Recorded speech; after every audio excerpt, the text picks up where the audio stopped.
Well, this prayer comes from Megan McKenna's book, Harm Not the Earth. Let us pray.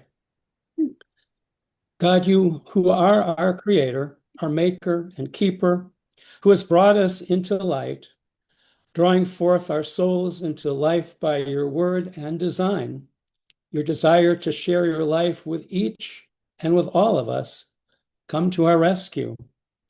We have so shattered the symmetry and beauty of your creation. We have brought so many species to extinction. We have betrayed your confidence and trust in us. We have dominated and destroyed rather than taking delight in and shared your dominion over the world in all its myriad wonders. Father of Jesus, Lord of light and Spirit of the world, help us to undo what we have done, plant seeds of hope, learn Genesis, protect what is endangered, stop extinction and repair the world and care for all its inhabitants. Let us learn to tickle our mother, the earth, shuffling lightly on her and honor the air and skies of our Father, taking hold of all our brothers and sisters, our siblings, four-winged, four-legged, in swarms, finned and teeming in the seas. And God, when the time comes for us to offer back to you this grand gift of the world that you made and gave us, that it may be one of such surpassing loveliness that your breath will be taken away, and you will be stunned into sheer delight that your creatures followed in your footsteps and imitated you beyond even the hope seated in our beginnings. May your grace, your word, and your spirit prevail. Let it begin again. The earth is the Lord's, and the heavens and all that dwell therein. We are the Lord's. Let there be light. Amen. Amen. Hallelujah.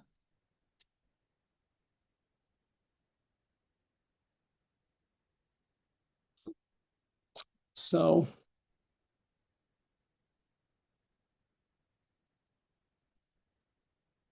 is this showing up on your screen?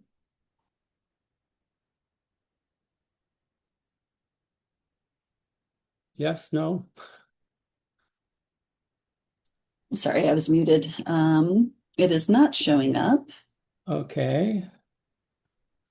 What do I need to do here to Just changed you to host, so let's see if it works now. Okay, you're a host now.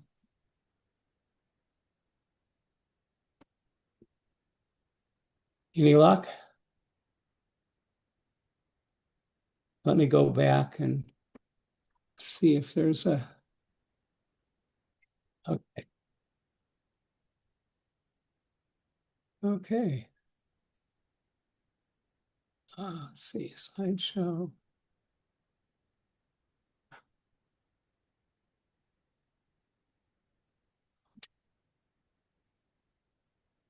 Oh, well, let's see. All the way at the top, it's got the little screen with the play to the left, up and to the left, up, up, up, go up. Yeah, I hit slideshow. Maybe okay. Now it's Okay, from beginning. Yeah, Yeah, there you go. I hit it, but it didn't do it. Okay, great. There you go. Yeah, well, thank you. I've done some fun research. I guess I wanted to start by saying we all have personal preferences, and maybe some of us already have plans in place. This presentation kind of looks at the carbon footprint of each of many options of for burial. But I'm trying to just kind of stick with the facts, and it's kind of a hard topic to talk about sometimes. I know when Elena and I talked about human composting, and that kind of gave her the willies. There's one option, aquamation, which kind of gives me the willies. So if you need to giggle, that's okay. We'll do it together. So first would be the traditional burial. It's probably the highest or least earth friendly, unless you're very rich and taking a spaceship to have your body sent out into space. Let's see. I'm not seeing all of it, so can we move the screen somewhere? I'm seeing you folks. Well, here, I'll do this. There we go. Okay, in traditional burial, there's very high carbon emissions that generates 330 to 500 pounds of CO2. A lot of high energy use in body materials because, they use steel, other bronze, whatever, for caskets. In a traditional burial, there's a concrete vault and with a lid on it. Of course, hardwood in caskets. High water use and land use because you have to maintain a traditional cemetery. High chemical use. In a traditional burial, they embalm the people, the bodies, and it's like 2.5 million gallons of embalming fluid each year. 100,000 of that is formaldehyde, and that will eventually, or could eventually, leach out, the traditional um, uh, vault, whatever, that is used. It starts to break down after 50 to 100 years. So there is some leaching into the land. I didn't realize that, the vault is there for a number of reasons, but one is so the land doesn't sink over each grave site, makes it easier to mow. But, there's kind of the sense of, you're contained, you're safe in your own little sarcophagus. The practice of embalming started in the Civil War, I suppose, to get bodies back to families. And it's been kind of the standard practice for since then. But as you'll see, some of that kind of process is being questioned now. Of course, it's still a viable option for in the present, very many. But the future impact of that could be very hard, probably will not be sustainable with the number of the population, etc. So, here, a little bit more on. It uses 20 million board feet of hardwood, 1.6 million tons of concrete, 17,000 tons of copper, bronze, and 64.5 tons of steel. Long-term impact, as I said, permanent land occupation, toxic chemicals, chemical persistence, soil, groundwater could offer or lead to contamination for decades. Any questions about that? One thing I wanted to mention too, I'll jump in, is this information I got from several sources. The majority of it comes from industry sources. I wouldn't be able to do the math on all this. I looked at a couple of things, one from Earth Funeral, which we'll be talking about later, Natural Funeral Association, and kind of combine their information. It was pretty standard, but being a sociology major way back when, I always want to talk about my sources and a little grain of salt because it is industry information. And I took out the sales pitch part of it, summarized a little bit. So I asked for questions. Any questions? Yeah, the chemical groundwater contamination for decades. You drive by a cemetery and they always look so pristine and well taken care of. And of course, people enjoy, or I don't know if they feel obligated or whether they are coming out of love, but people visit on certain holidays or whenever they have a chance. So I think are some good things about this. Yes, there are. There are. Yeah, And I and can't imagine how people have the foresight in towns like Wheat Ridge. We have this huge, huge cemetery. Somebody bought up the land mhm, early on. yeah. Yeah, and in the Midwest, I was in South Dakota, rural South Dakota. Um, that's still the very much preferred method. There's plenty of land. It's relatively cheap. Um, I actually own a grave site because my grandfather, who was the pastor at the same church I served 114 years later, um, one of my aunts died at the age of 1 month back in the 1890s. So I inherited some grave sites. But uh, the next topic will be cremation, and that's very popular here in Colorado. It's popular um, in urban areas, but they were pretty resistant to that. Um, I I won't have go into a little story. Yes, please. um, the other thing about cemeteries, besides being beautiful when well kept, Hmm. is that they consume an enormous amount of land uh, Yeah. that could be put to other uses. And there's just not, at least 25 years ago or so, when I took a training on land use and appraisal practices, the comment was made, we'll run out of land before we run out of bodies. As long Yeah. as we bury them flat, there is the possibility of burying them perpendicular, you know. Uh-huh. So there are a lot of other impacts. Not counted in here is the gasoline to mow, because they all get mowed Right. regularly, and toxic spill in that regard as well, and fertilizer to keep them beautifully green. So it Exactly. That's you yeah, know, the long-term impact. You're maintaining that ground forever. forever. Yeah, permanent land occupation. So yeah, And we yet can toss to it's that. kind of nice to have that green space in a way. I mean, when you look at everything that's being built up around everywhere, in the way of dense housing, Hmm. it's kind of nice to see that green space actually, even though Yeah. maybe it's a waste of space. I'd hate to see more apartments right there. Right. Yeah. Well, it's the current practice.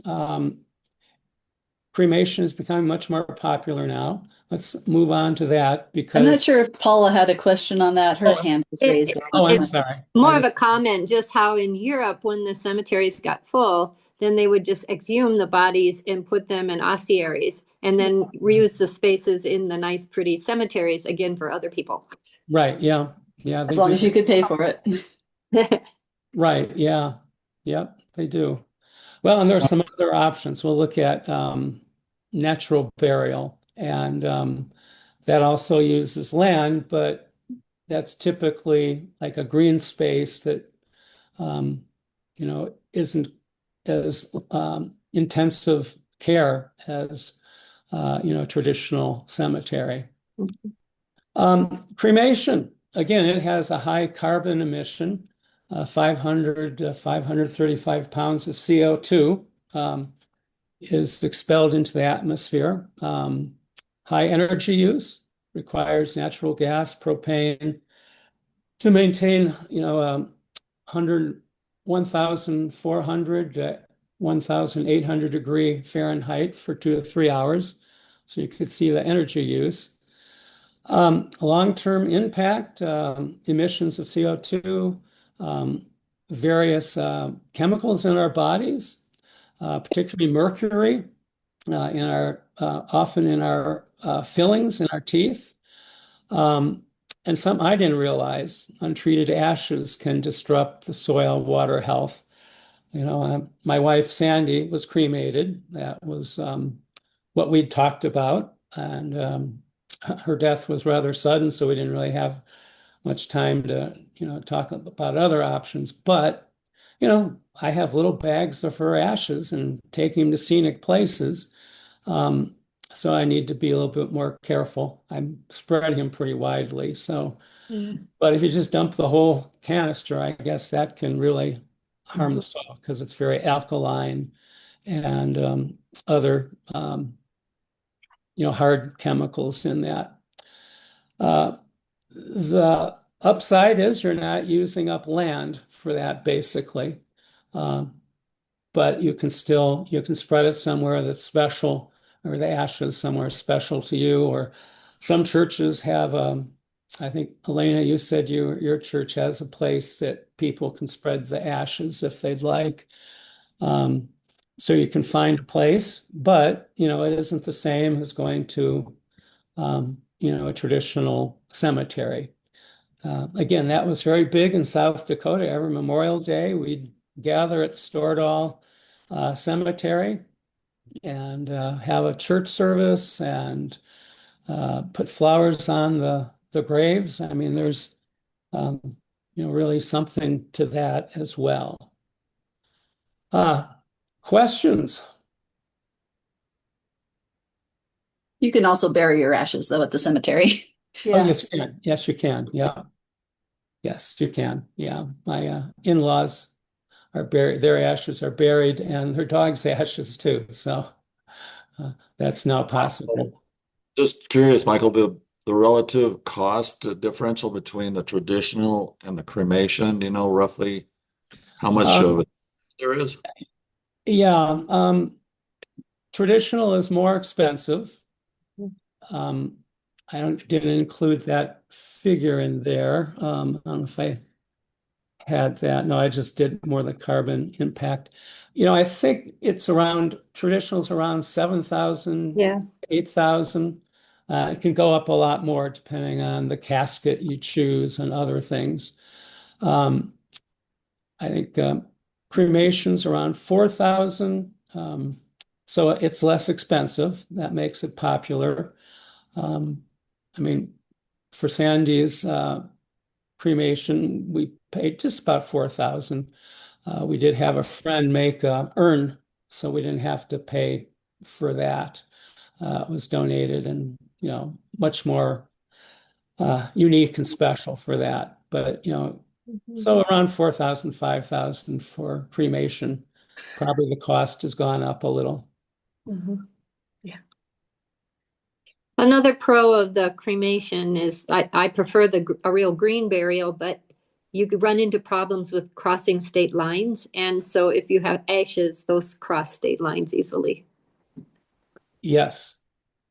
And my kids have flown to Europe with a little bag of cremains, and I'm not sure how legal that is, but it's such a small thing they got through.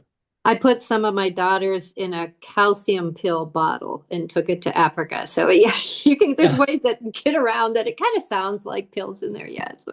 Right. Yeah. Yeah. Exactly. Well, another option with cremation that Elena alerted me to, the cremains, this wonderful funeral industry word for ashes or whatever you don't want to get too specific. Anyway, they can be used to construct artificial reefs in the ocean. And I found out that practice is approved in 70 countries, and there's like 5,000 projects worldwide. The one I contacted is called Eternal Reefs. It's based in Florida, and they're part of this international organization that does this. Your cremains are mixed with a specialized concrete that's pH neutral, so it's not going to harm the ocean. And it's formed into kind of a dome with holes in it. It can be used for an oyster bed, fish habitat, other things that a regular reef would facilitate. They're manufactured so most of the weight's on the bottom, so they should stay in place. They qualified it that if these get moved, there's a lot more damage on shore than these being moved. They're pretty well designed. They can all, they can be put in, fairly shallow to medium shallow water where a natural reef would be. They can also be used to reestablish mangrove trees or groves close to shore. They plant trees kind of in the protection of these so they won't be washed away and, kind of restoring the natural tidal pools and tidal flats that have been eroded away because of practices that have caused much more damage from hurricanes, etc. That is the website, Eternal Reefs. They're based in Florida. So you could take your cremains. They would make this artificial reef. I didn't find a price for that. But they have a whole ceremony where you can be there. You can see them lower this reef into the ocean or placed in a mangrove code or cove. And if you desire to be cremated, but would like to contribute to ocean health, this would be a good option. And a trip to Florida. Yeah. And places where it's pretty healthy ecosystem, they just place the reefs, and within a couple of weeks they're inhabited. Other places where it's pretty barren, they actually take young oysters and other kind of marine wildlife and kind of seed the reefs to restore it. So, Michael, isn't there also an entity known as the Neptune Society or something? Have you heard of them? yeah. Yeah, and I think they're able to provide some sort of a burial at sea thing. I don't know how that works, but anyway. Yeah. Yeah, there is Neptune Society. They generally advertise cremation, but I think they have other options as well. And So what about the mercury? They're not concerned about that? well, the mercury is outgassed from the cremation process, I believe. Right. So Yep. the cremains might not contain that. Yeah, it's already polluted the air, but it's not in the cremains. Thanks. Cremains, yeah. And going back to cremation, I think there are now stricter requirements for outgassing, but that might be add a great deal to the expense of cremation. And it's going to have to be a major reworking of the system in a lot of places. So that's another point. Anything else? Well, let's move on to aquamation or alkaline hydrosis. I would say hydrolysis. Okay, hydrosis. Anyway, this is very low carbon emissions. It's 90% less than cremation. It does use a lot of water, 300 or 400 gallons, that's heated to 170 degrees Fahrenheit. Actually, there's a place here in Colorado, I'll get to that in a little bit, that kind of specializes in this, but they have other options as well. In their thing, the container that the body is placed in is kind of a 3-degree rotation or kind of a wave action that helps with that. Again, energy use 90% less than cremation. You get ashes like you do as cremation. Basically, the same process. The bones are left both after cremation. After this, they are ground down. And then the place in one place, the Earth Funeral thing said that all the water is put back in, it comes out sterile and, it's safe. It's kind of a coffee colored thing. And that is basically put into the regular sewer system. The place in Colorado says they keep the biostimulant. That's a good, wonderful word for grandma who's been liquefied. And that can be used as fertilizer for families. You can get a container of that. I mean, it's 300, 400 gallons. So they will take it to a farm, a nature preserve, and use that. I'm trying to think what else I was going to add to that, but that's kind of the basic outline. So in my original thing, it doesn't really give a long-term thing, but if the biostimulant is used, it is actually contributing back to nature. Again, it's not just going down the drain. And the process takes, 4 or 5 hours. Basically, it's a high alkaline solution that the body is dissolved in. It doesn't dissolve, the metals particularly or the bones, but the, actual carbon flesh is dissolved in this process. So it's, a fairly quick process, just like cremation. So what did you say happens to the bones? As in cremation, they are ground down into a powder. So you can get those ashes. You get those ashes. So this may be a very popular thing in the future. It's because you still get the ashes. It's much more eco-friendly, 90% less carbon, 90% less energy use than cremation. And, even more so traditional burial. And But then you have all the liquid. right. Well, it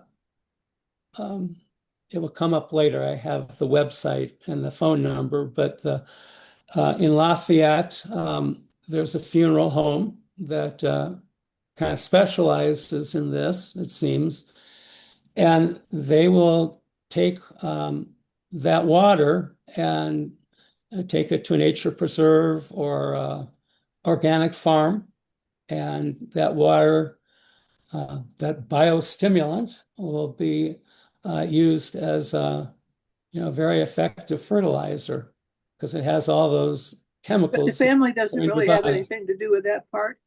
The family can receive, maybe a quart or a gallon of it, maybe Oh, more if you okay.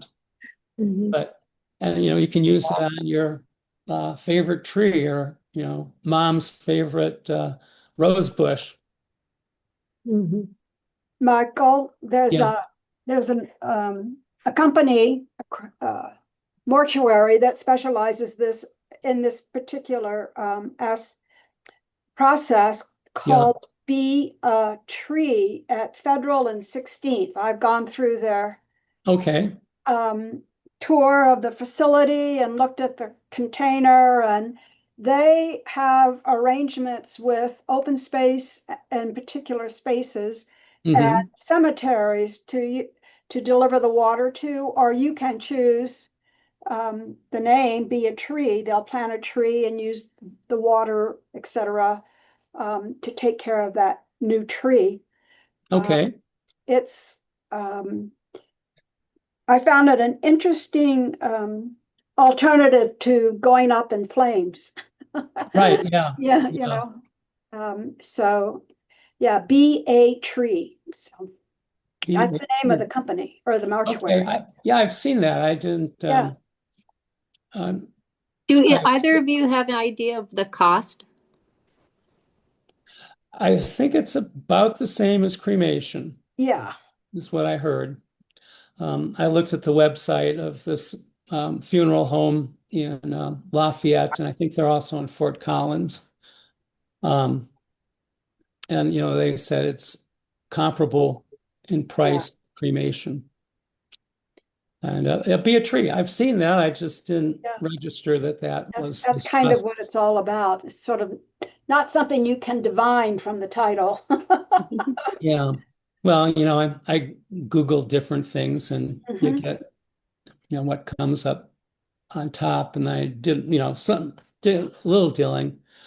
As I started out, my search with human composting, and a lot of these things didn't show up. And then I looked Right. under natural Right. funerals, and more things showed up, and reefing, cremations, more things showed up. So, As you talked, it reminded me that Be a Tree will also take your bones and through a chemical process, make them into like rocks, so oh, that you can take home a rock instead of an urn and that kind of thing. oh, There are good. a lot of options. So, Right. There are a lot more options than I yeah. imagined, and I think most of us, may have heard of.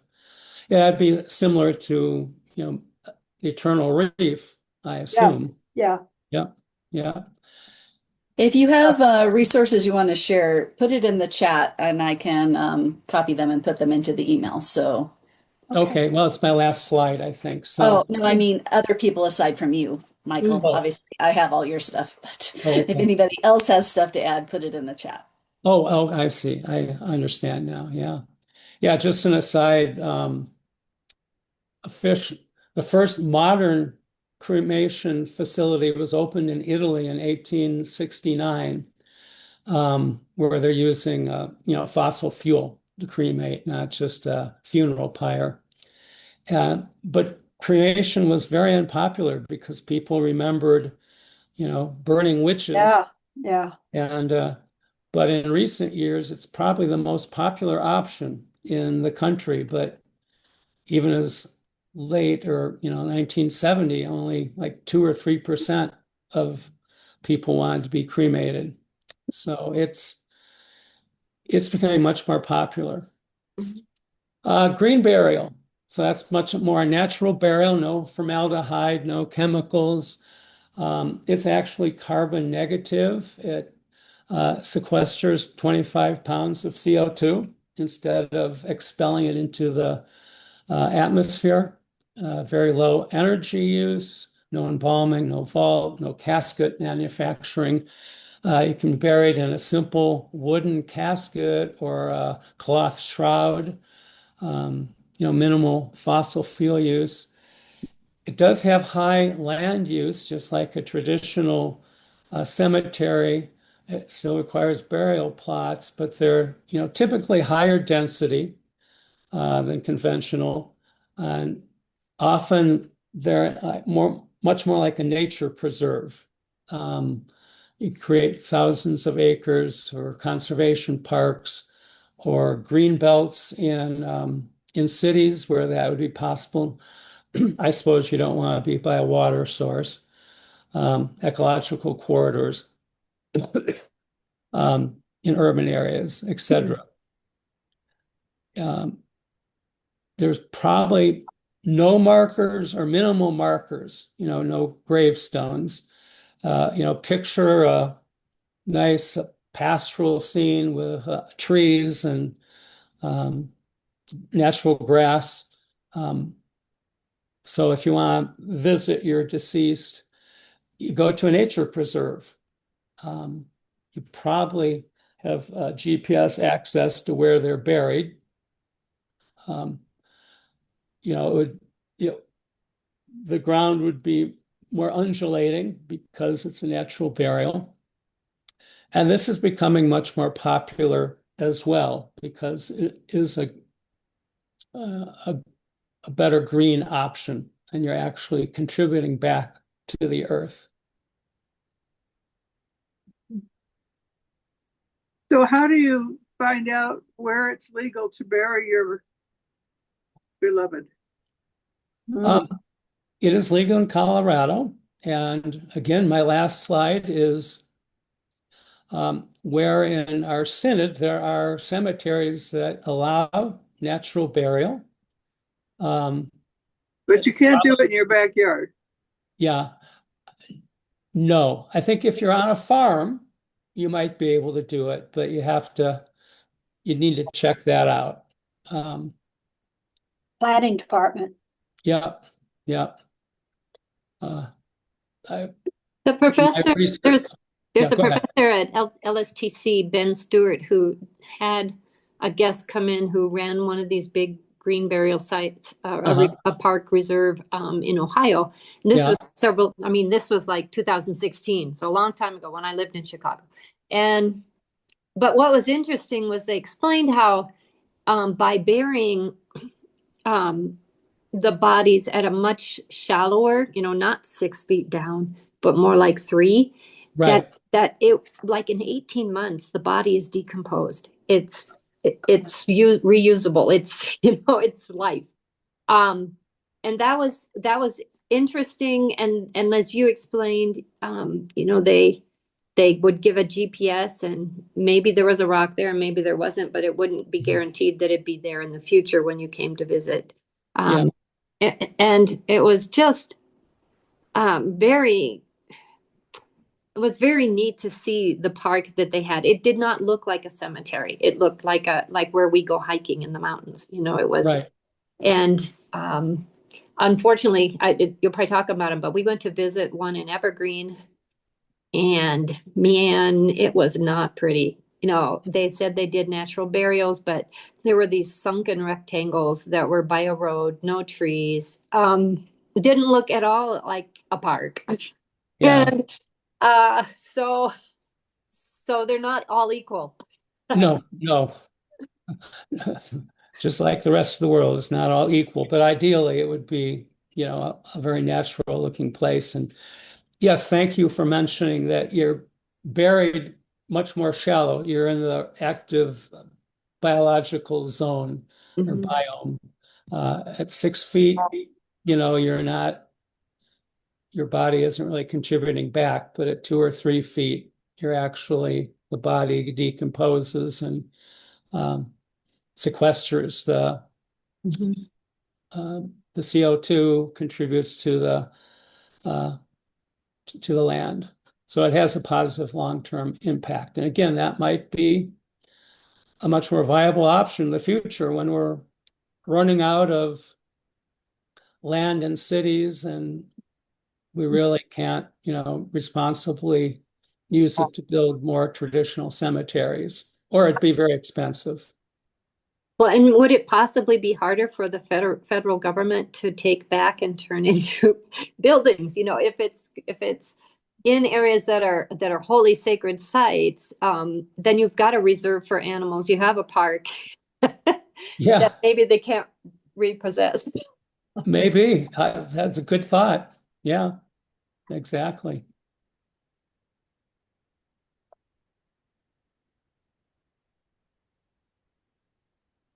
Other questions, comments?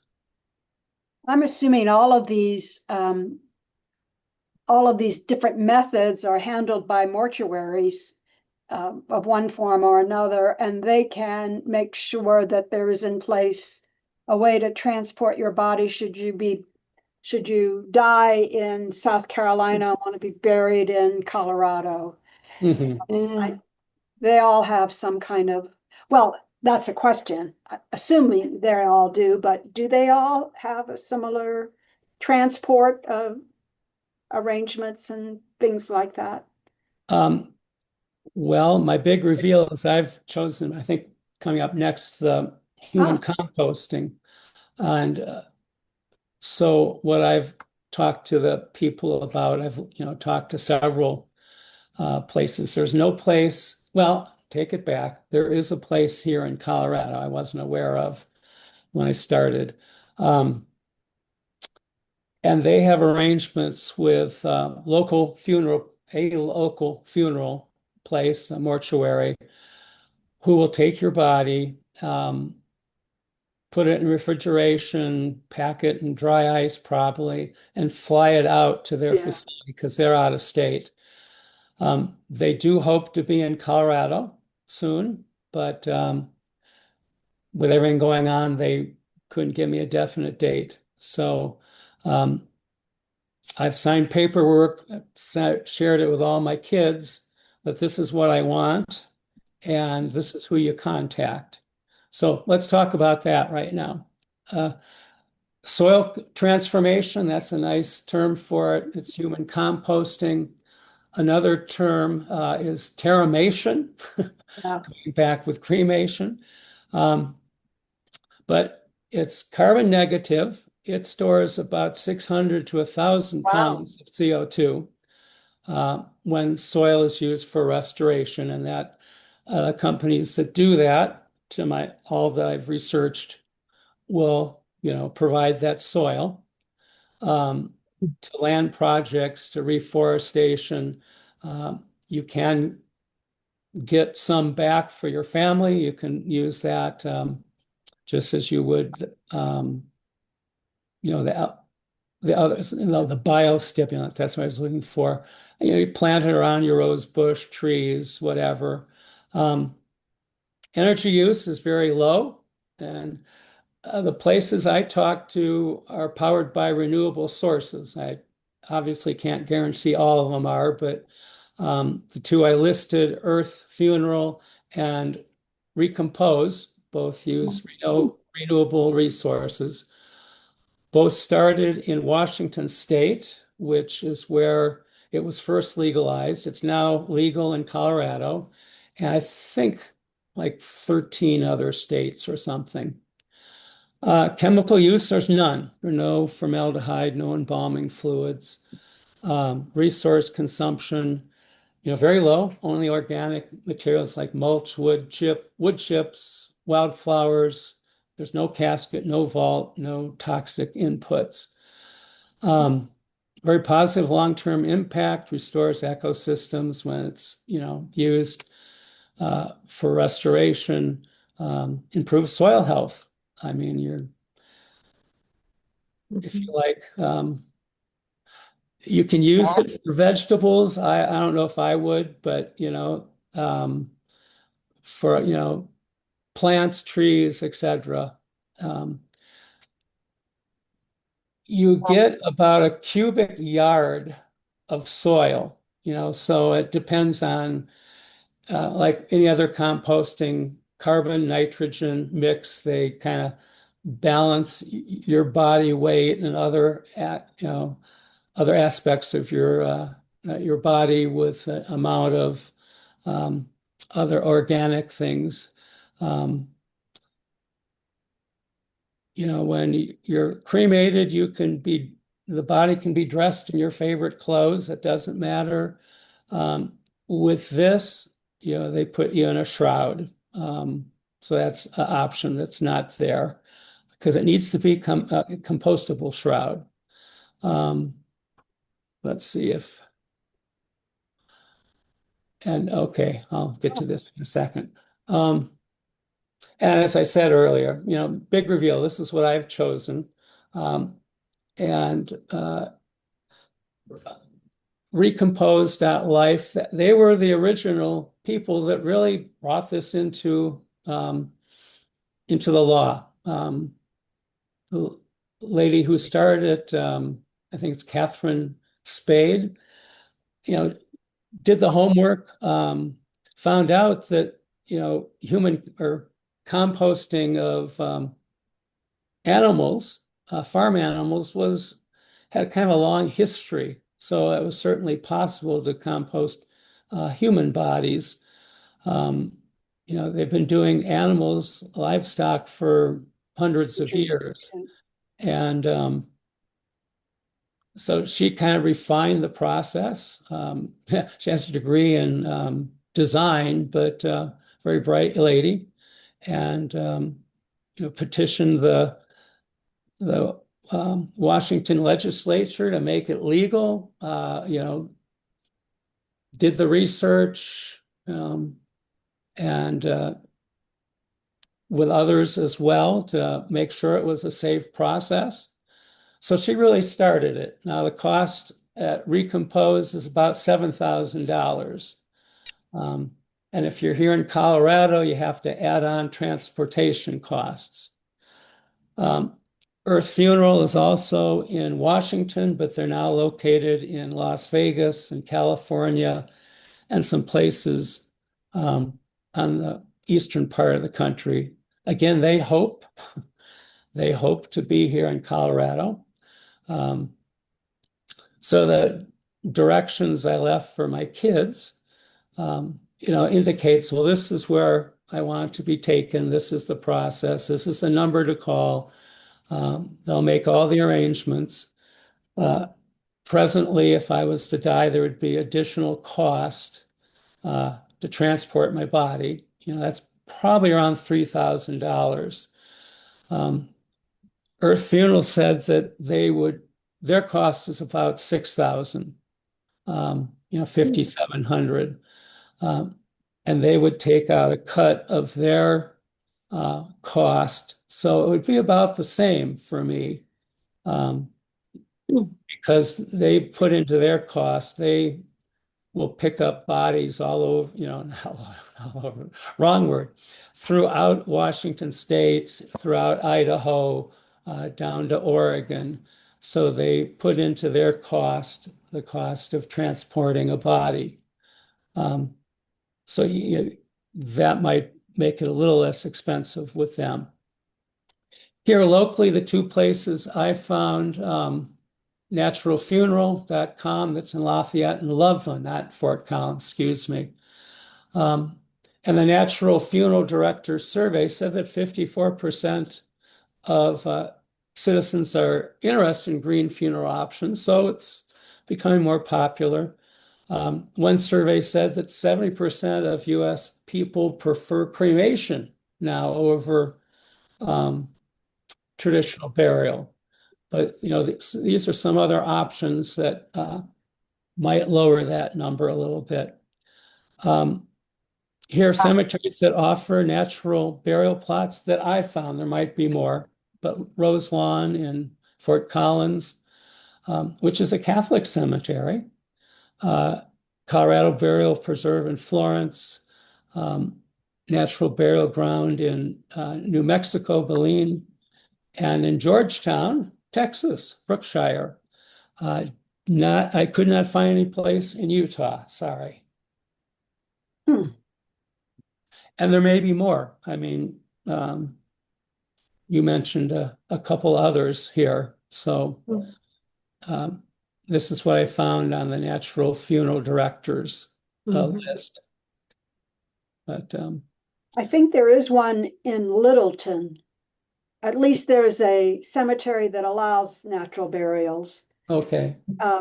Because my pastor keeps telling me about it, and I cannot tell you the name, but I could look it up if there's interest. But yeah. Well, these were on the website, but there's probably more if you look locally. But tried to find something in all the states of our synod. That was nice. Yeah. Yeah. So the family gets back a cubic yard of compost? No, they probably get back well, I'll tell you what I did. I have five, I wrote, five 1 liter containers that will go to the family. The rest of it will go to a natural preserve Okay. in the Sierras. If I end up being processed, composted, whatever, in Las Vegas, which would be the closest, it would go to a natural preserve in the reforesting some of the overcut areas in the Sierras.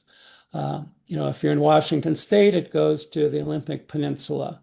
Now, how long does it take then to do the process and get the remains back to wherever they're going? It takes a couple months. Yeah. They say 30 days, but then there's also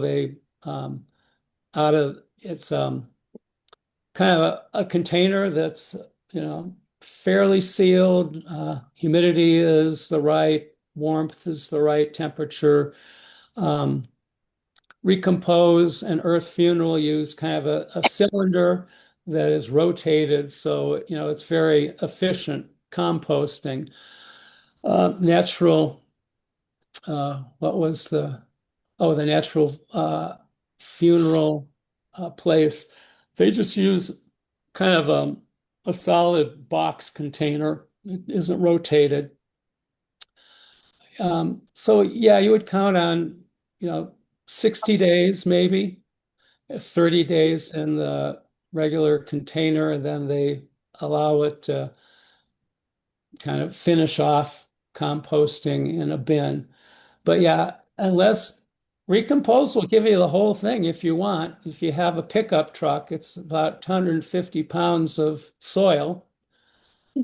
Most people don't want that much, but each will give you Recompose as much as you want, Earth Funeral as many, up to 5, 1-liter containers. So this natural funeral that we're talking about is human composting?